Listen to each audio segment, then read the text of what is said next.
Welcome to Packin a Can with Dean Stanfield. I got my guest on today, Mr. The one, the only Mike Sane HUDAK. Yes, Packin a Can. I'm here. I'm packing a can. This is awesome. Thanks for having me on, man. Yeah, bro, it's been a long time coming. We've been trying to get this done for a few months. I'm really glad you're on here. Mike is one of the a comic that's on the scene here in Austin. He's been working for 2 years now. Just under. Yeah, just under 2 years. Just under 2 years. Yep. A lot of us look up to you, and take some. That's one of the jokes I did last weekend. Was I see Mike as like an older brother in comedy. Look up to him, but I do it more of like as like of what I shouldn't do. Mm-hmm. You know, like in life. That's probably for your best interest. For sure. To be perfectly honest. Yeah, it was like my mom, you're the older brother that my mom was like, look, this is what you could be, but if you don't do that, you could be over here. No, I'm just kidding. It was really just a joke. But you give the best advice. Usually you're one of the only older comics, more experienced comics that'll reach out and help, give life advice and stuff like that. And we really appreciate I appreciate that, man. Yeah, man. I don't really consider myself an elder comic or anything like that. And pretty much all the advice that I hand off to you is stuff that I get from the people that I look up to, that I, some of the veteran comics around here that are really good. Yeah. We have a lot of life experience too. That's another thing I think that helped. I mean, you've only been in comedy for 2 years, but you have the life experience of somebody that's been, I'm an older guy. So, I'm about I won't slam a month and a half away from being 38 years old. Oh, jeez, man. Jeez. And you had, you've done a lot in your life, man. Yeah. Well, we're going to get into it during the podcast, but could you tell us a little bit? How do you want me to sit? Should I sit like this? Well, like, so normally, converse with you? Or should I sit and like, hey, really, what's up? You and Parker both have the thing where you like, I don't know why, but I can never see you guys' eyes. Y'all are always like, hey, what's up, man? Like when it comes onto the camera, Parker's like this the entire time. I don't want to do that. I don't want to do that. It looks like a gangster thing. I got the beautiful baby blues. I don't want to outshine you in any way, you know. Well, I got the baby blues too, though. Oh, you do? Yeah, some cobalt. I would say they're cobalt gray. Yeah. Well, cobalt blue. Well, it depends on my mood. Oh, there it is. Okay. If I'm a little bit more of a surly mood, if I'm a little angry, which there has been a few times where I've gone up on stage and they turn from blue to red. I don't know how the fuck that happens. So just hate screaming at the crowd. That good old Boston attitude. Gotta love it. Yeah, so where do you come from, man? Originally New England. Okay. New England. Craig, West my Coast good or East Coast. Yeah, my good buddy Craig Fergola, who you had Craig's on. Been on here. Yeah, the main guy. He likes to bust my balls a lot because he does. Because I claim. All right, you see the hat. There it is. There it is, right there, guys. Boston, you see the hat? That's right. Red Sox. Boston. B for Boston. So I claim Boston. Yeah. That's because I lived in Boston. Okay. And you can kind of claim where you're from. You can move around a lot, but where you claim home, Well, here's the thing. Decide that. Here's the thing. When it comes to New England, where are you from? Oh, well, I'm from Springfield, Massachusetts, or I'm from Nashua, New Hampshire, or something like that. People are like, oh, where? And then eventually you get sick of it and you're like, Boston. I'm fucking Boston. From Boston. We do the same thing. So, like, technically, I'm from Georgetown. Like, I grew up and I went to high school in Georgetown. I was born in Alpine, Texas. I graduated high school from Los Fresnos.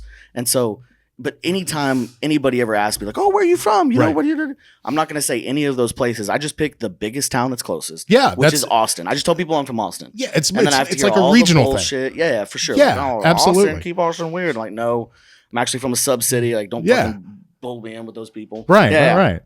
So I guess so that's kind of what you do. Right. So I guess to answer your question, I'm I wasn't born in Maine. I went to high school and college, 1 year of college in Maine. Okay. But I lived in Boston for a good amount of time, like actual Boston. I lived in Rhode Island. So I like to call myself a New England mutt. Okay. Is what I am. I lived in just about every state except for fucking Vermont, because who wants to live in fucking Vermont? But I lived in just about every state in New England. Okay. So So for most of our viewers are from Texas. We've got a few from New York. Shout out to our New York people. They got on last week. Fuck the Yankees. Fuck the Yankees. No, I don't want to lose those people. I love the Yankees. I'll say anything. Go Sox. So what was it like growing up in New England? So you've lived in New England, yes, and you've lived in the South. Yes, you've lived in probably two of the most different places that you can be in America. So what do you see this some of the main differences growing up in the Boston, New England area rather than what you would see here in Texas? Well, what are a few of those? I guess I should preface this with when I moved out of New England, I went to Florida. So you got a little taste. Well, here's the thing: half of New England moved to Florida. So I mean, that's what they call. Is that where they get the snowbirds. Italian population? Yeah. Well, I mean, I moved from, at the time I was living. This is back in 2008. I was living in Rhode Island. Excuse me. I was living in Rhode Island, and then we moved to South Florida. And when I say we, I mean me and my ex-girlfriend. Okay. We moved to South Florida, Fort Lauderdale, and so I got immersed into the party culture really fucking quick. Okay. Did you move there for wrestling? Was that for comedy? No, was that just, no. You just made a bad decision and decided to stick with it? I guess you could say that. Well, it's weird because Florida became one of my favorite places on the planet. Really? Oh yeah. Oh, man. I absolutely love Florida, and I can't wait to go back. I've been really looking forward to, because I've got a 5-minute joke about how Florida sucks, and so we've been talking about going and doing some shows in Florida. Yes, absolutely. And, I definitely can't wait to do them there. Well, it depends on what part of Florida you go to, I guess. Okay, I've been to a couple places. We went to Disney World. We stopped off at a couple places on the way. Orlando, so that place was pretty rough.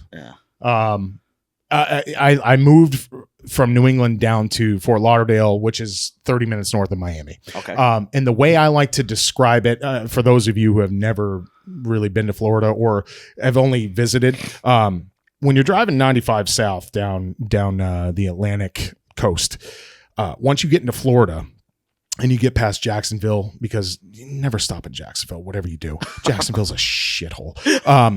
It's that place. Every place has got them. Texas has got a few. Oh, dude, that is the armpit of Florida. The Beaumont. Have you ever been to Beaumont? Jacksonville, Beaumont, Texas. Beaumont, Texas. No, I haven't been to Beaumont. It smells like a hard-boiled egg fart. Ooh, Jesus. I'm pretty sure if they dip, you just can dip water out of any source that you go in there. There's meth in it. Yeah. It's just how it goes. Well, Jacksonville's so spread out that I wouldn't be surprised if that was the case there too. But the best way I can describe Jacksonville, and even parts of South Florida where I lived, is you've got to, and I mean, I know the political climate right now, but I'm just going to say it anyways. It's like the best way to describe it is you got a bunch of white boys driving around with jacked up pickup trucks, with their Confederate flags flying off the back. Yeah. And they've got their windows down and they're blasting Jay-Z and Lil Wayne and hip hop. The most confused motherfuckers ever. But I mean, it's hilarious looking at it now. It's like maybe they're onto something. Yeah, for sure, it's very possible that they're onto something. But so I try to avoid Jacksonville anyways. Okay, very good. But once you get past that, it's like then you got to go through Port St. Lucie, which is God's waiting room. And then you go to West Palm Beach, which is and then you go to Broward County, which is Fort Lauderdale. And then you're like, ugh. And then you get to Miami-Dade and you're like, fucking shoot me. Okay.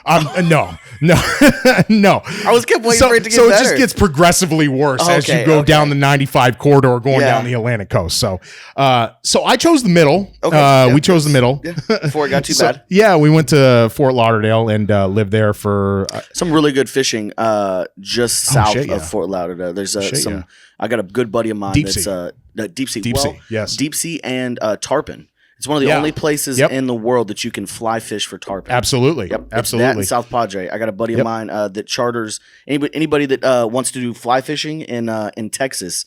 Truett Caulfield, the Kingfisher, on Facebook. I will put their link up here.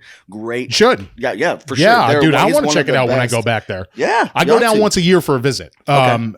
Key West, because I fucking love Key West. Key West. I want to move to Key West. That's where I want to live. Yeah, you need to make another couple $100K on your paycheck to move down there is what I heard. A little bit more than that. To own a property down there.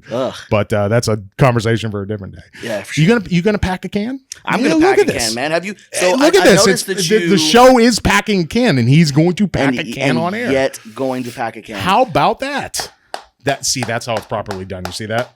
That right there is an appreciation to the craft and the art. You got to keep that finger loose. This one, got to know what to do with it, right? Support things in life. It's life lessons you're going to learn on the the index show. finger always has to stay loose. It does, man. What are you going to do if it doesn't? What are you going to do? What are you going to do? You can't do well, I mean, that's when Ozzy comes into play. So, but we're going to avoid that. So what is your writing process like? What writing process? No, I you know, We've talked a little bit about it. I've picked up little things that you do, and I've adapted it to what I do. I noticed that a lot of every comics writing process is different. Yes, I've not heard a single person that says this is what I do. Right, and it's even similar to the same as another person. Spencer doesn't even write his stuff down. Right. He has no notes on.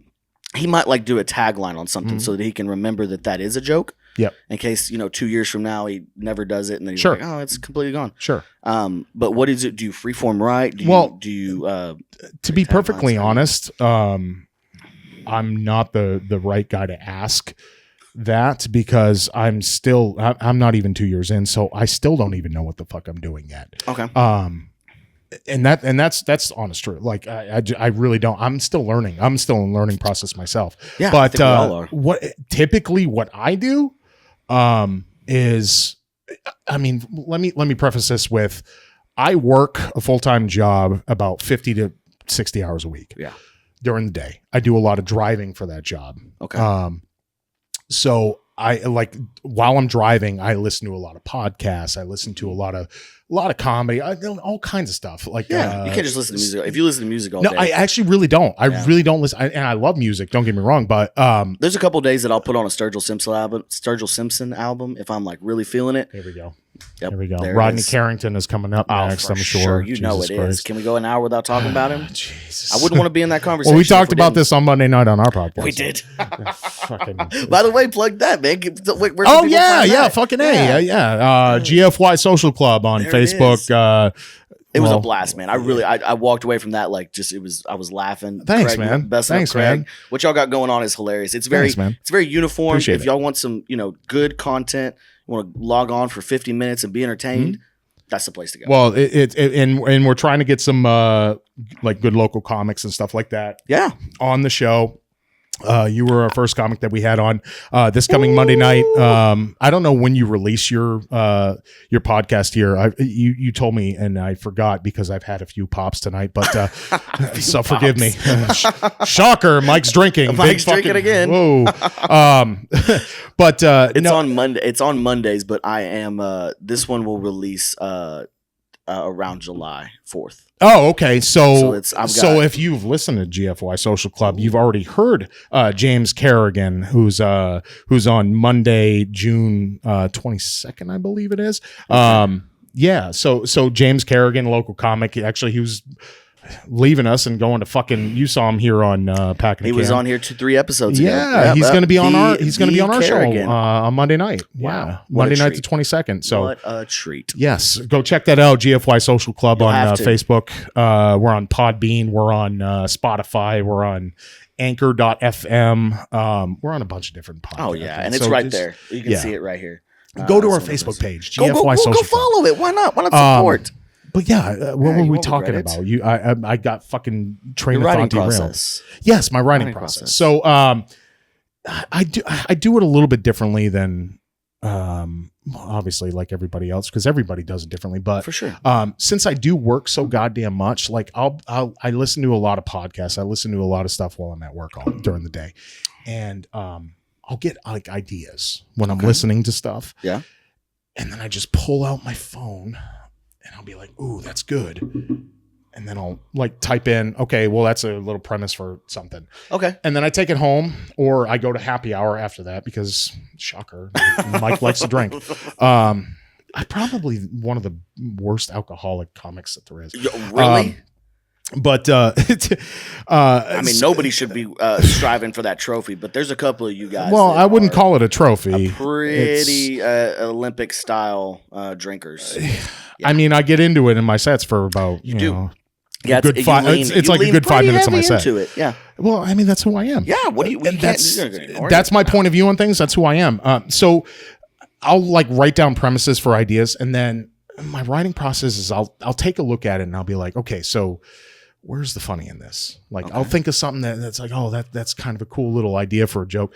I'll write it down. Then I go and I sit down later on, and it might take me 10 minutes. It might take me an hour and a half. And then I sit down and I'm like, all right, where's the funny? Why is it funny? Why would you guys care to hear about that? Why would you want to hear my point of view?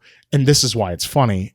And that's some of the best advice I got from, one of the comics I really look up to here in Austin. He's probably my favorite comic in Austin, Jay Whitecotton. Okay, there it is. Yeah, dude, he helped me out. He helped me out a lot. Josh Castro is another one. Aaron Cheatham. We started doing that with Josh. I got a lot out of it, man. I can't tell you, dude. We sat there for phenomenal. 2 hours, 3 hours probably. Right. And we just going through our jokes, talking them out and being like, giving each other taglines. Yes. And it's just, and that's all it is. Just sitting down, hanging out and fucking, having a couple beers and just like workshopping it. And that's where it really starts to come together. Yeah. And I didn't have that for the first like year and a half. A lot of people don't. I know a lot. I really encourage comics to get together. They should. They should. They really should. Something about Austin comics is they like supporting each other, but when it comes to doing stuff like the writing workshops and helping other, like, man, if I think of something funny and he's a good, like in our little friend circle, like Spencer says something and I like, maybe I have a tag or something, sure, or I have another joke, like, and I just hadn't figured out how to use it, right, and it like fits in that. Yeah.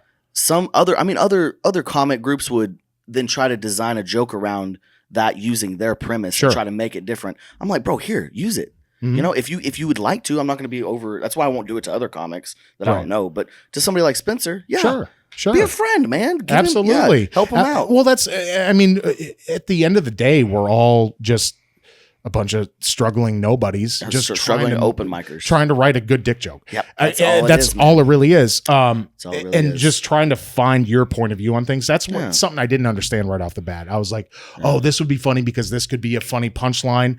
But then I didn't realize, like, and then I had a nice long conversation with Jay one night, and it was, dude, it changed my whole fucking perception on shit.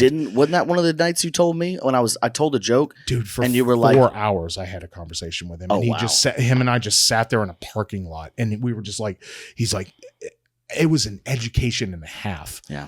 So, I mean, that's something you don't get very often. And if you do, that's and what he didn't have to do that. Younger comics, you don't have to. He didn't have to do that. But that's a cool thing about you can really, something I really respect about comics that do that is that they don't have to. No. There's comics we know that have been doing it for 6 years that show up, do their set and leave. Yep. You know? Yeah. But it's the other comics that hang around a little bit. They'll take the time out of their, day, out of their writing process, out of their, participation to sit there and say, hey man, I see potential in you.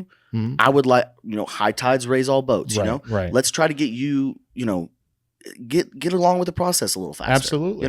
Well, and it's something you might not see for 2 years. And then he could tell you that. Absolutely. Take 5 minutes. And then that progresses your career by months. Well, you mentioned like sitting there and like hanging out and watching all the I'm sure you're going to get into it later because everybody in the fucking world asked me about it. And yes, I know I'm still working on how to turn it into some good material that you guys are going to want to hear and hopefully laugh at. But the wrestling business. You knew it was coming. That's one of the things that I learned in the wrestling business. Before you get into it. Okay. One of the things I learned in the wrestling business is it didn't matter whether you were the first match, second match, third match, whatever. You didn't show up, work your match, and then go back, change, shower, and get the hell out of there and leave. The guys that advanced and moved up on the card and got to make the, to the main event spot and actually make the money on the show, they were the ones that, so they were in the opening match, but then they would take their shower and then they'd sit there and they'd watch the whole show. They'd make it a point to sit there and watch the guys that are in the main event because it's like opening for, say you open for Bill Burr. Are you going to go do your 10 minutes and then pack up and fucking leave? Or are you going to sit there and you're going to watch Bill Burr because you can be like, well, this fucking guy's making millions and he's one of the best stand-up comics in the world right now. Why would I not sit around and watch that and try to learn and just see how he goes through, see how he does things? Yeah. That's something I picked up from the wrestling business. You stick around, you want to be in the main event, you stick around, you watch the main event because you're going to see how those guys got there by watching them work when they're in that performance setting. So I try to take that with comedy. Even open mics, I try to stick around towards the end.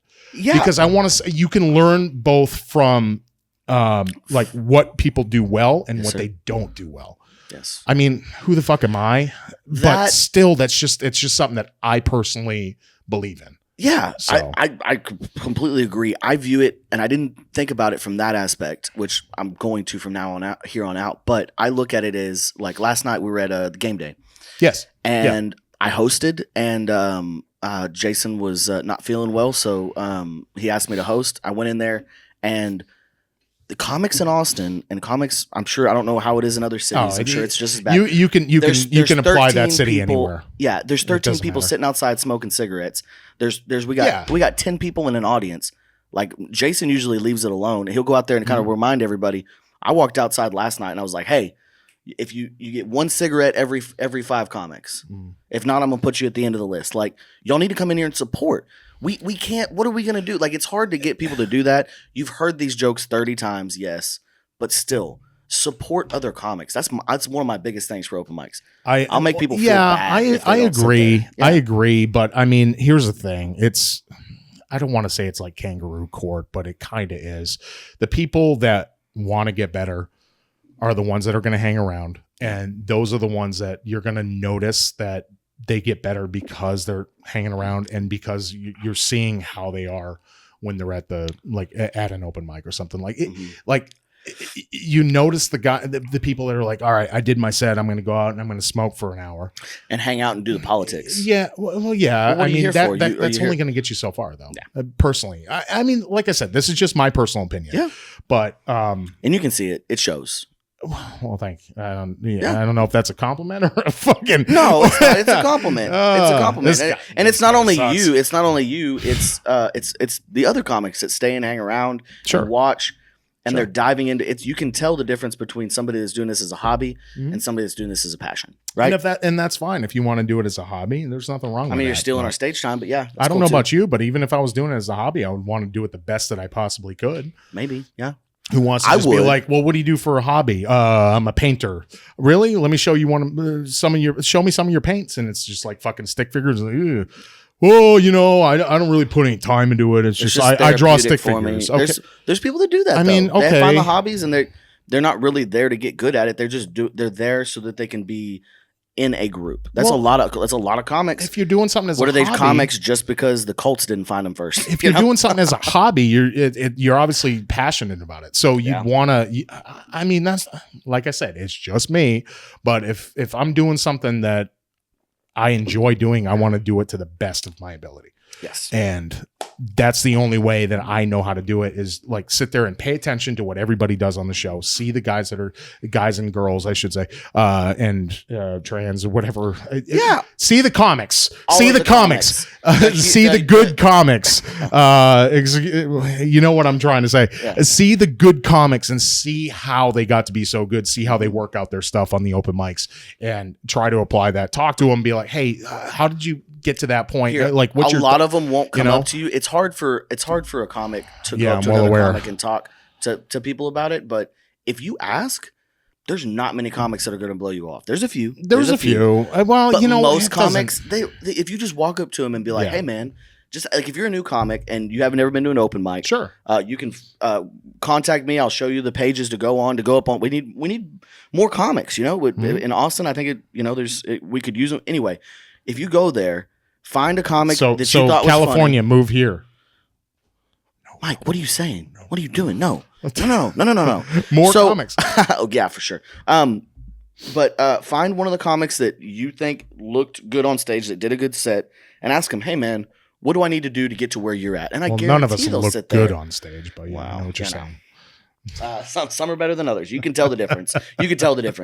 And so just ask that person. And most of the comics are more than willing to sit there with you, maybe 30 minutes, right, and tell you what to do, where to go, give you the advice that could help you, that you don't have to learn yourself. Right. You're gonna have to do it yourself. There's no other way to do it besides just doing it. I agree. You got to get up on that stage and grind it out. Yeah, absolutely. So let's talk a little bit about you being a traveling comic. You're one of the only comics in Austin that travels, that gets the hell out of this freaking town. There's a few.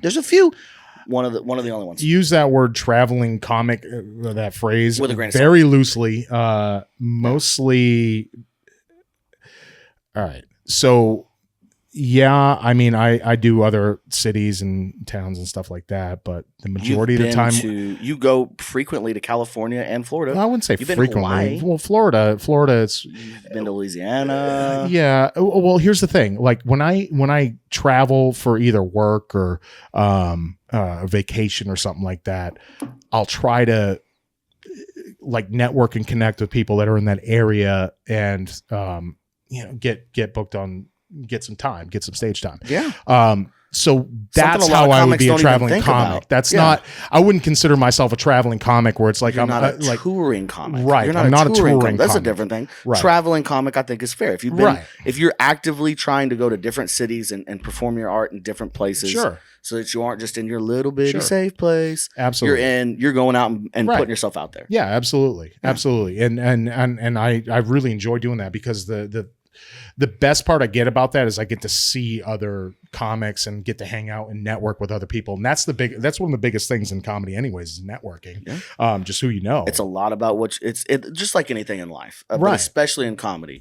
It is it's a lot about who you know. Right. You know? Absolutely. Making those connections, sticking to your guns, doing what you say you'll do. Sure. If you say you're going to show up to a show, show up to that show. Yeah. Consistency. And I mean, these are all things that well, I mean that you show up when you're booked in these other towns, and then you know, like you said, you're on time and you're just cool. You're like, just be somebody that they be like, you're likable. Like, hey man, you know, show some drive, show some initiative. Be a professional. Be a professional. Just be a professional. And then you show up, and then they see that, and they're like, oh, that guy was really cool. It doesn't matter if I was funny or not, which most of the time I'm not. But but they just know that, like, oh, I remember him. He was really cool. Yeah. You know, if I go back there in like 6 months or a year, they're like, oh, Mike, yeah, come on down, man. We got a 10-minute spot. We got a guest spot, whatever. It doesn't matter. I'm just getting stage time. I'm getting in front of different crowds, different parts of the country. I'm not getting. How many followers have you gotten from that? If you show up like this last show, we did a show. It's super random during the quarantine. Sure. We did an Airbnb show. Sure. We got 6 followers out of that. Absolutely. Still 6 followers. You know, and they've asked us already. We've already booked another show off of that. And the Oldfield company that the guy works for, his boss wants us to, at some point during the year when the coronavirus clears up, he wants us to come down and bring 6-7 comics and do a show. And here's the thing: even if it's just one follower. It doesn't matter if they saw you live or if they like one of your YouTube videos or content, just anything. If they enjoyed you as a performer, that's a fan. Yeah. That's a fan. Yeah. And you know what? Having one fan is better than having 0. Exactly. And I'll take it every day of the week. 3, 4, you start building up, and then it really does. You think, I know a lot of comics that don't want to get an Instagram page. They don't want to. They don't want to put themselves out there, you know. Well, social media is a lot of work. It is a lot of work. It's a lot of work, but the more people that know that you're, know that you're out there, know that you're doing something. Absolutely. I've booked 5-6 shows since I started. I've only been doing 1.5 years, but I've booked 5 or 6 shows just off my social media. Listen to you bragging. Oh, okay. It's my show. I'm gonna brag all the time. Look at me. Look at me. Not even a year and a half in. I've been the ability to puff this chest out comes from Sweaty Fitness. If you're looking for a fucking fitness shirt with the fucking fattest guy you've had on the show since you've been doing it. Look, I know you're not a cop, but it looks like you've been having a lot of donuts. I actually have to wear this shirt quite a bit because when I take my hat off, this is a great diffuser. Yeah. But then again, a lot of people are like, "You're a fucking sarcastic piece of shit." Yeah. You know, but it's like, cops aren't? dude, does it really look like I could fucking run after and chase a subject, like a suspect? I mean, have you seen the majority of Texas cops? That's why you don't. There's a joke that goes around. You don't. I mean, that's actually, I just avoid this shirt, so I wear this shirt so I can avoid any kind of confrontation right now in June 2020. Yeah, I was about to say there's a joke that was prior to this that said, please don't smash my car from fat cops, man. That's they'll shoot you every time. I got a lot of cop friends. I shouldn't say that, I do too. I got some friends back in Florida. Couple of them. One of them's a sheriff. A couple of them are city cops. Fort Lauderdale and St. Cloud, just outside of Orlando, and they're fucking dude. I'm not trying to get into politics or anything like that. And this is going to be the last I say of this, but they're fucking great people, man. They really are. They're not. They're people. Here's the deal. They are. So, but I wear this shirt. I just saw this shirt and I thought, that's fucking hilarious. I gotta get it. It's funny. That's the only reason I got it. And I mean, I got it like almost a year ago. So it was before all this shit really started hitting the fan recently. So I've been staying on topic. It's good you bring something relevant. I just thought, well, I thought it would be like a good shirt to wear for like, if we're doing a video podcast here, I get, give something stupid for a visual.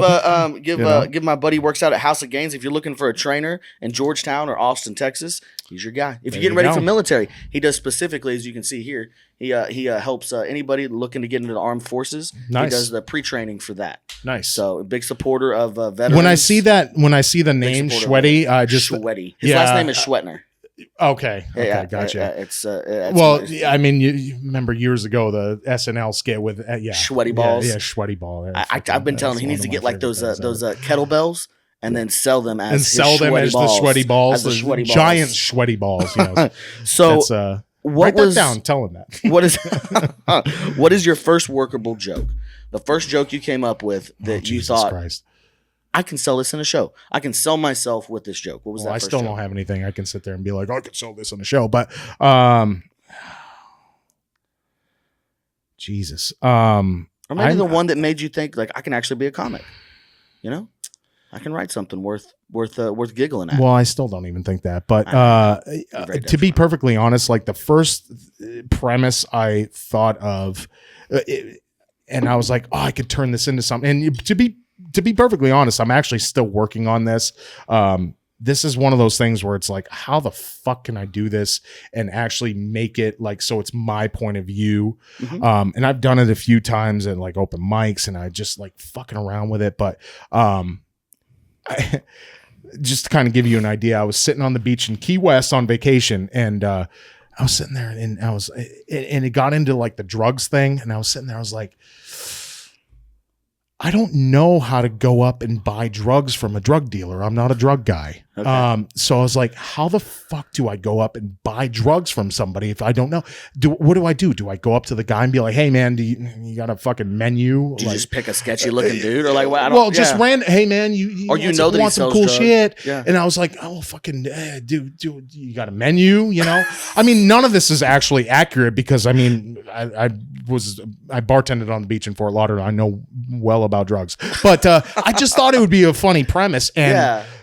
And this is part of the thing where it's like, well, I think it's kind of funny, but how would anybody else like look at it and be like, oh, okay, I can relate to that. Yeah. So that's why it's still kind of way on the back burner. But I have no idea if I don't do drugs, but if I did, I'd be like, hey, I heard that yayo is a thing some people buy sometimes. Can I have an ounce of yayo? An ounce of yayo. How do you sell? How much? Can I have a nickel bag of yayo, please? Like I would fuck up all the references. Like it would be. I don't even know. Yeah, like I don't know about what flavors yayo do you have? Do you have bubble gum or something? I heard Pineapple Express yayo. I think one time that sounds delicious. Can I have some of that? Yeah, the last time I got some of that yayo from you, it didn't taste right, So I was just like, yayo's you're not supposed to taste it. Oh yeah, you know what I'm talking about. Yeah, but so I started workshopping on that, and I was like, I don't know how to make this fun. And this was when I was like, before I started really hanging out with some of the the guys I was talking about before, some of the local guys, right? Where I was like, okay, so how can I make this fucking funny? And I didn't even know, and it's still like I've still got the premise, and I just haven't worked on it yet to get it to the point where it's like, all right, maybe I can dust that off and start working on that. Yeah. The first real joke that I came up with that really hit, and I rode the shit out of it as long as I could. I think we all did, but it was very topical. Was so. I'm a big sports fan. I'm a big football fan. New England Patriots. Yeah. Naturally, 6-time Super Bowl champions, by the way. And if you don't like them, go fuck yourself. You lost your guy. What's that? I said you lost your guy this year. Oh, we lost a few of them, man. Yeah, both of them. So whatever. They can have fun in Tampa Bay. So the first joke I came in, this was about a year and a half ago. We had just won a Super Bowl, and that was when the New Orleans Saints, right? They had lost in the NFC Championship. on a horrible non-call. Okay. Like, it was the worst fucking non-call pass interference ever. That was the Rams. It was against the Rams. Yeah. Because the NFL, personally, I think the NFL was just trying to push the Rams because, hey, they moved to LA. Look, they're already in the Super Bowl. Marketing 101. So it was just the worst non-call ever. It was just it was, and it resulted in losing the game. Yeah, they lost the game. That wasn't the main reason, but they were so like, never one thing. Dude, I mean, New Orleans fans were so fucking pissed about that game. Yeah. Like, it was controversial. It was super controversial. That blew up fucking Sports Center. I mean, that's all the networks were talking about. It kind of overshadowed going up to the Super Bowl. The two teams that were in the Super Bowl, they were like, oh my God, can you believe how New Orleans lost? Blah, blah, blah, blah, blah. And it was like, it was very divided. People were like, yeah, that was a great non-call, or that was the worst non-call ever. Well, it got to the point where New Orleans fans, like, they gathered together and they filed a petition to the NFL. And I don't know who was doing it, who had the money behind it, but they started fucking literally buying up billboards, ad space in the cities around, like, where they're next to stadiums, especially in the stadiums, or where the Super Bowl was going to be, and where the Super Bowl was, and they were buying it up, saying New Orleans got screwed, so on and so forth. Blah blah blah blah blah blah. Way to be petty. They filed a lawsuit against the NFL. There was a lawyer that filed a lawsuit against the NFL on behalf of those fans to literally be like, no, we need to replay that game, and so on. So. Oh, dude, they went overboard. Yeah, what are you gonna do past that? So I was like, is there some shit? Sometimes life is shitty. I've never seen a town that angry. Really? Over a fucking football game. Yeah. I was like, holy shit. And then it just, I don't know what I was, funny story. I was just sitting there on the toilet taking a shit. So I was the first one to shit on that joke. Literally and figuratively. Too easy. So the first fucking bit I came up with, I was like, holy shit, dude, I haven't seen New Orleans this salty since Katrina. Oh, got him. The first time I did that joke, you would have thought half the people that were in that room. Where did you do it? This was at Spokesman in Austin, Texas. Okay. And that was such a great room. It was such a good room. It was. Half of the people in there were, I mean, there was a few of them. I mean, I'm not even kidding. They were just like clutched over, like, laughing their asses off. Yeah. I saw like 3 or 4 people get up and leave and walk out. I was like, okay, I've got something here. Yeah. You know, for sure. Because in my personal opinion, and this, again, going back to the wrestling thing, it's better to have, I mean, I don't want to do like shock jock type shit where it's like you're just going up and saying offensive stuff just for the sake of getting a reaction. No. That's not comedy. You know, you can if you're going to take if you've got a good premise, if you're going to bring it back around, I do it every once in a while. The only guy that I've seen that's been able to do that and do it successfully, personally, this is just, and I love the comic, is Jeselnik. He's the one that can go up there. He can say some of the most offensive shit that you could ever imagine that you'd be like, holy shit, I can't believe he's saying this. But he's such a good comic and such a great joke writer. Yes. He's that talented. He can get away with it. That's not something you want to do. I mean, especially fucking 2 years in. At the time, I was not even a year in. So I was like, I'm not good enough to go up and do that kind of shit. Yeah. But that was, I knew when I had that joke, I was like, all right, I got something with this. Yeah. Because I'm getting a reaction. Yeah. It's either that, you know, that guttural or fucking get up. I don't want people to get up and walk out on my set because that ruins the show for everybody else. And you don't want to walk people. No.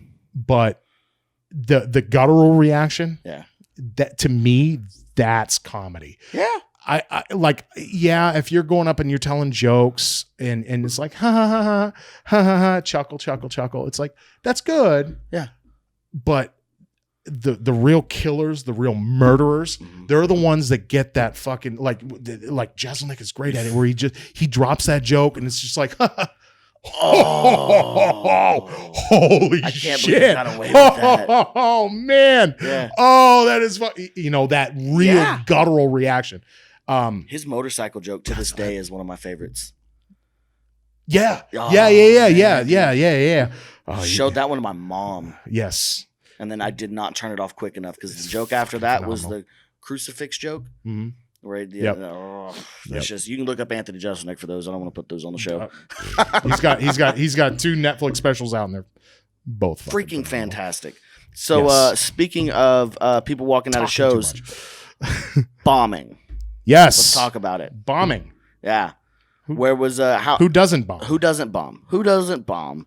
And we all know, like, bombing's part of comedy, man. It is part of comedy. It's a fun part. Some of my best jokes I've ever written are times when I went to the Lustre Pearl East and drove an hour and a half to that mic, sat there for 2 hours to do 5 minutes, and then just almost to tears bombed. Dude, you learn so much from bombing.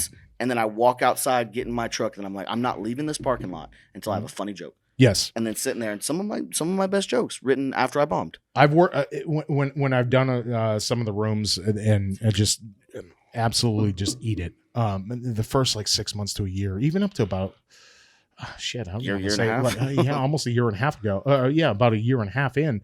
So I mean, we're talking almost a year ago. I'll never forget the talk that I had one night, and this was at a bar. It was a fucking bar show, and it's an open mic at a bar. Yeah. First off, if you're doing an open mic at a bar, it's like a showcase, or no, it was an actual open mic. Okay. So I mean, you use open mics to work out stuff, right? Yeah. Work out new jokes or polish on stuff that you already have. You got a show coming up, you polish up that. Right. But in this like I said, I take little pieces from everybody. And I try to apply everything I learn to what I do. So whenever I pass along any kind of advice to you, that's something I got from somebody else. Yeah. But excuse me. Sorry. Jeez, I'm fucking come on, man. Beers, man. Just beers. Pops. Yeah, wheat sodas. But no, I'll never forget this. I just did a set at and it was a open mic at a bar here in Austin, and it was fucking terrible. If you're doing an open mic at a bar, 9 times out of 10, people are there. It's like a fucking, people aren't expecting to see comedy. No, even if it's there's even Big Shots. It blew my mind every freaking week. Right. The same people are there, and they're always surprised comedy's happening. Sure. Yeah. Well, that's because they're not, it's an open mic. They're not expecting it. I'm not going to drop the name of the bar. Yeah. It wasn't Big Shots, but, shout out to Big Shots. Great bar to do. I love doing it. I love Big Shots. Yeah. Marty, what's up? Jay. So go Pats. But no, we did a open mic at this bar, and nobody at the bar wanted to hear comedy. Nobody was there to see comedy. They were there at the bar to sit there and watch SportsCenter and drink their day away. Yeah. Right. And we're just up there rambling off to a crowd that could not give a flying fuck if we were there. Existed. Right.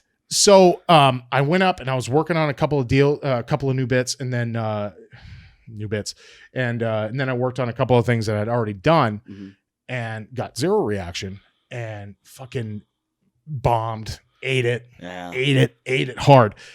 And then I walked and I got pissed off about it. I was like, what the fuck, dude? This is frustrating as shit. And I walked down on the patio, and there was a comic that used to live here in Austin. He was hilarious, dude. He's a really good comic. Yeah. His name's Bob Keane. And he pulled me aside. He's like, dude, what are you pissed off about? Yeah. And I'm like, dude, I just fucking ate it hard. And he's like, it's a fucking open mic at a bar. What do you just need to get the material out when you're working on your bit. Who gives a shit? Nobody here cares. Yeah. And I was like, yeah, but it's like, I want to put on the show. And he's like, dude, nobody's here to see a fucking show. What do you, they don't give a rat's ass. You go up there, you work on your bits. It's like going in front of a mirror. And I'm like, it would be so much worse if people were there to hear you. Well, yeah. At these open mics, I would rather do 6 or 7 open mics in front of comics, get all my stuff out, maybe 2 or 3 people are paying attention, than it be like a show every time. Right. Ugh. Just grind through that. You'd shoot yourself. Yeah. If you had to do a show every single night. Already depressed as is. Yeah, I know. We can't handle that kind of a fucking... It was ridiculous, and it just kind of like checked things into perspective. I was like, oh shit, you're right. What the fuck? Why am I getting upset about fucking tanking at a bar where nobody's listening? Yeah, what the fuck do I care? And then you still keep a good like head about you with try to. Yeah, you're going. Bombing is part like you're gonna. It's a part of the process. I bomb all the time, and I'm not claiming to be a fucking great comic. I'm definitely not. But I mean, I bomb all the fucking time, dude. And but here's the thing: I try to take something out of every set that I do, where it's like, okay, I bombed, but did I like the way I worded that joke? Could it come out a little bit smoother? Should I take that out? Should I trim that fat here and there? Like. And that's what I try to take out of bombing now. And of course I go back and I listen as much as I hate listening to myself. I really do. I fucking can't. It gets to the point. I can't listen to myself. But I'll go back and I'll listen to the recording of the set. I record every single set. And then that's another great advice right there. Record every set. Every single set. It seems like it's not worth every it. Set. But even if once a week you get that joke that it worked really well, and you didn't know how you did it. You didn't know where you laughed, where you paused. It's an invaluable piece of info. And back it up too, by the way, because the last time I had a phone that died, and thank God I backed everything up, but the phone died, so I lost all my recordings. But I was like, oh, fucking thank God I still have them. Even though I don't really care because they're like 2 years ago. You might not even listen to half of them. But just the one or two times that joke goes well for you, it's invaluable to have that information. Well, then I'll make a note too. I'll be like, okay, so that day the joke felt really like the bit felt really good when I went the way I said it. And then I also don't take my advice at all, but I also try to, all right, how much did I have to drink that night when I did that set? How much, and another thing is, how much did the crowd have to drink? Well, because I've done what, like at Big Shots, I had a set there that just I had a premise, and usually I freeform write my jokes. Anytime I tell a joke on stage, right, I would say 9 times out of 10 it's already been free wrote out. Right. I rarely get on stage with just like a premise. I'm not one of those comics that's like, I'm just gonna go up there and bullshit. Like Spencer or anybody else. They're good at that. That's the style. But that's just not me. And so, but I did it that one night, and everybody was laughing, and I was like, all right. And I recorded it, and I went back, and I was like, okay, well, maybe that premise has something. And I wrote it out, went and did it next week. Nothing. Right. And I was like, why do they think that's funny? I was like, I'm going to try this again when it's freeform wrote out. Almost told it the exact same way with the same pauses. Mm-hmm. Nothing. But it's because everybody, I was the 16th comic to go up, and everybody in that bar was hammered. Well, and see, that's another thing I learned too, is when you're if you've got a piece of material that is working and you've done it multiple times, and that bit works, it's like, okay, this always gets a good laugh, it always gets a good reaction, and then you go up in front of a crowd and say it's worked 25 times beforehand, yes, right? And then you go up in front of a crowd and then it doesn't work that night. If you go into that and you're like, well, oh shit, that bit's not working anymore. It's like, you need to check yourself back into the mentality of, that's a lot of pressure on that crowd to sit there and be like, okay, this joke, it works all the time. Why aren't you laughing? It's like, you need to have it in the back of your head. It's like, no, I know this joke is a winner. Yeah. I know this joke works. I almost threw away and you can't get mad at that crowd. No, it's just not what they wanted to hear that night. Yeah, you read every the crowd crowd wrong. Is different. You read the crowd wrong. It wasn't what you thought absolutely was going to happen. Yeah, that just takes practice. Yeah, and having those jokes not work, and then not throwing them away and trying it again. When you're a year, 2 years, 3-4 years in, it doesn't matter. Like we're at that level where we don't need to worry about that right now. We just need to write and like.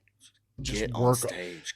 Get stage time. That's it. That's it. And that's why I say, like, I don't look at myself as like someone that's going to be like, okay, I'm at the level where I can start handing out advice. All I'm doing is anybody that asks me, I'm just going to regurgitate the advice that I get from people that I know are good and that have been doing this a long time. The people that I look up to, especially here in Austin, like there's so many good comics here in Austin. Oh. And I just try to regurgitate that to them. So it's like, I'm not giving you that advice. This person's giving you that advice through me. Yeah. And because we're on the same level. I'm trying to get good just the same way as you are. Yep. And I'm not at that level yet where I can sit there and be like, this is what you should do. You should do. Don't listen to me. I don't. What the fuck do I know? You give pretty good advice. I think you're a little hard on yourself. I think you know that. Maybe, but that's just how I am. Before we end this, we're gonna ask a couple more questions. Couple more questions. Let's do it. Couple more questions. We're gonna go with a silly question of the day. Worst date you've ever been on? Worst date I've ever been on? Worst date. Everybody's got one. Everybody's got one. Cracking another beer. Jesus Christ.